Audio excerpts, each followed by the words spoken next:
It's my pleasure to introduce our first two speakers around setting the stage for our conference, and it's just so great to see everybody here. We have two speakers, Dr. Tony Weiss and Albert van Donkersgoed. So the food is starting to come into the news, as was noted in London. That the rising food prices have hit even wealthy countries like Canada, but they're hitting with a huge force in many parts of the developing world. In the last year, there was food riots, a riot centered on rising food prices in about 30 or so countries. This audience, but many people in our society, they walk into a supermarket and they see fresh produce sourced from around the world. They see this incredible array of products, in some supermarkets upwards of 10,000 different products. One of the ways that some people who study the global food economy or talk about some of this uneven bounty and vulnerability point to this sort of two poles. The World Health Organization recently declared obesity a global pandemic. 1.2 billion, sorry, there should be a B there, 1.2 billion people on a planetary scale obese, according to the world. So this poles of obesity and hunger as sort of I think a really stark image for this global. And then the flip side of that is the covert famine of chronic hunger, over 850 million malnourished chronically, and those numbers, that's a dated figure. That's a few years old, the number I used in my book. It's actually probably pushing closer to 1 billion now with what's happened in the past, where the harvest in those various fisheries, or when the harvest peak occurred in the various world's fisheries, and then when it turns to pink, that means it's post-peak. So the dark red is when the world's fisheries had their massive, or their highest volume of harvest, and then the post-peak is the pink harvest.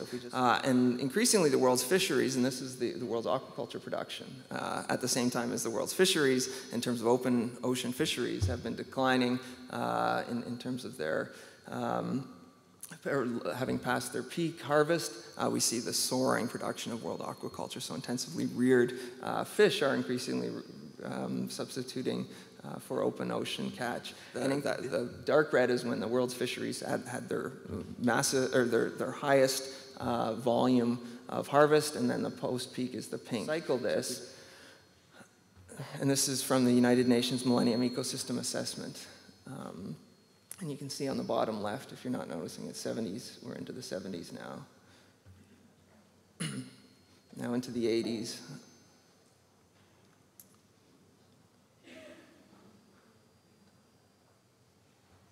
And so virtually all of the world's fisheries have now passed their peak in terms of harvest. So in terms of understanding the system, the industrialization of agriculture, one of the basic tendencies in terms of industrialization is to simplify and standardize production to allow for mechanization. Associated with industrial agriculture, you need this perpetual input of fertilizer.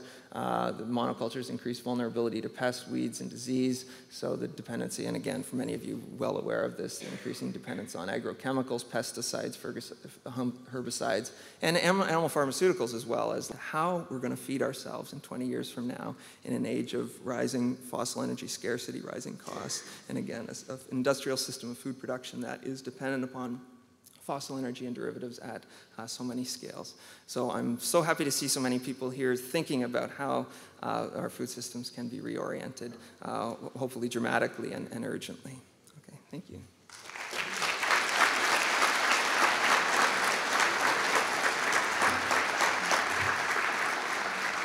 We'll now welcome Albert to the podium.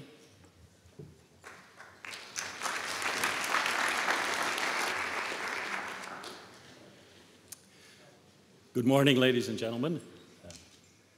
I've come wearing my favorite tie, and it's a, oh, I gotta get the right button here, here we go. It was made by my granddaughter, or I shouldn't say made, it was decorated by my granddaughter, Corinne. When she was 5 years old, there's the tie. I got it for my birthday, and it came with a note from my daughter. A note that said, "Dear Granddad, Corinne made this for you with only a little technical help. Corinne knows that you think a lot about where food comes from, so she drew a cat, thinking about a mouse, thinking about cheese."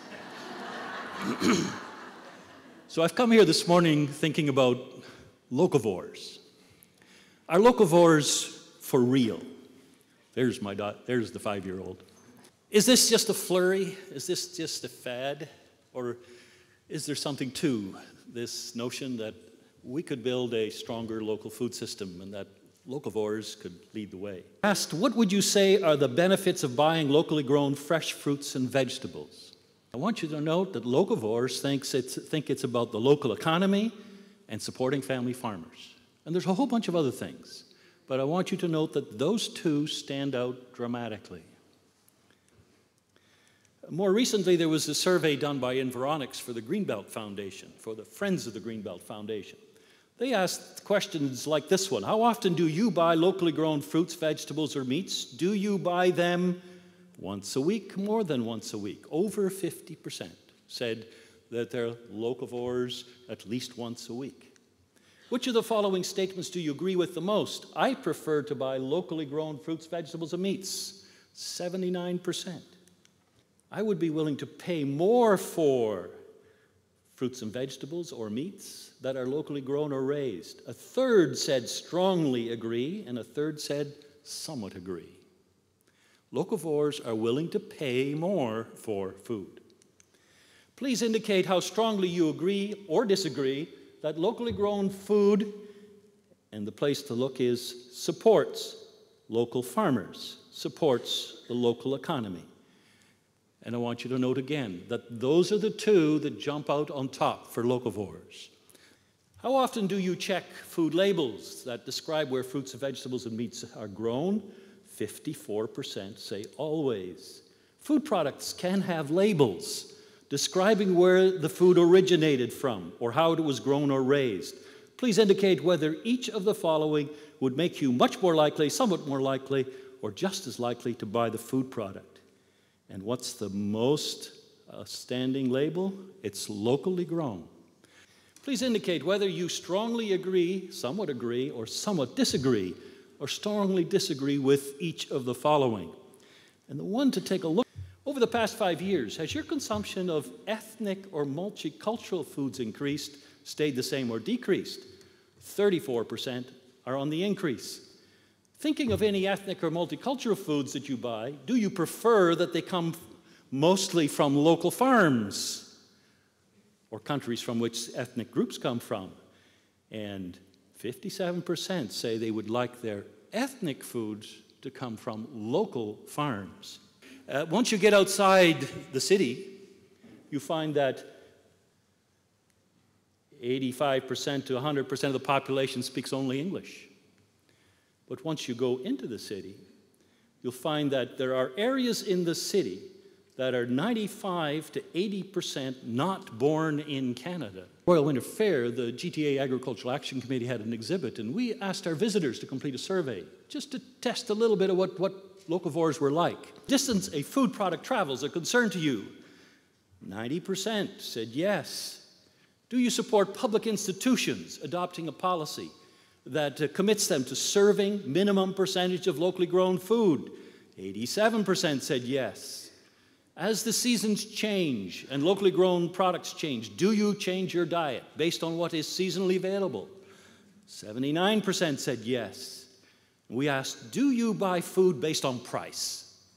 Or more than you buy food based on where it was grown or raised? 30% said they buy based on price.